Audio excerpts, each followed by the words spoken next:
NEET में एक question बार बार पूछा जाता है कि पैलिंड्रोम न्यूक्लियोटाइड क्या होता है। पैलिंड्रोम न्यूक्लियोटाइड वो न्यूक्लियोटाइड होता है जिसमें कहीं से भी पढ़ो परंतु उसी का सेम अनुवाद निकलता है। जैसे गा टीटीसी या सी टीटीए, इधर से पढ़ो चाहे से इधर से पढ़ो एक ही बात है।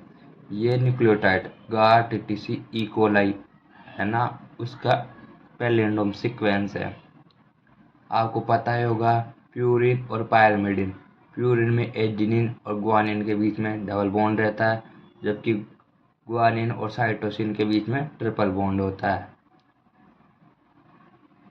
पैलिंड्रोम न्यूक्लियोटाइड में एक क्लोनिंग वाहक डीएनए होता है, एक फॉरेन डीएनए होता है जिनका सीक्वेंस समान होता है।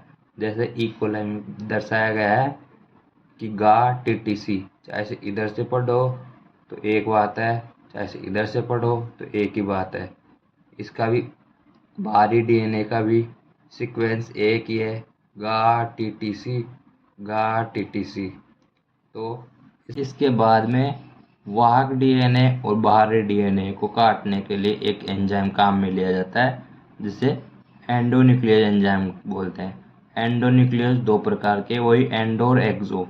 एक्सो बाहर से काटता है और एंडो अंदर से काटता है।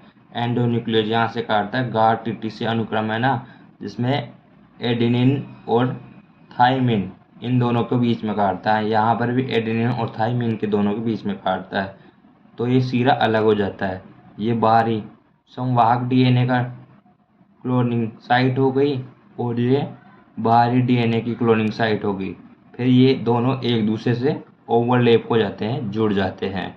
तो डीएनए इन दोनों को जोड़ने के लिए डीएनए लाइगेज नामक एक एंजाइम आता है जो दोनों को जोड़ता है, जिसमें ग्वानिन और साइटोसिन के बीच में 3 हाइड्रोजन बॉन्ड पाए जाते हैं और एडेनिन और थाइमिन के बीच में 2 हाइड्रोजन बॉन्ड पाए जाते हैं। तो ये सीक्वेंस वापस वो का वही जुड़ जाता है, जिसमें समवाहक डीएनए और बाहरी डीएनए एक दूसरे से ओवरलैपिंग हो जाते हैं और ये आखिरी में जाकर एक सीक्वेंस फॉर्मेशन हो जाता है जिसे क्या बोलते हैं, पैलिंड्रोम सीक्वेंस। वाहक डीएनए और समवाहक डीएनए दोनों का अनुक्रम समान होता है, जैसे गा टीटीसी, तो इसे बोलते हैं पैलिंड्रोम सीक्वेंस।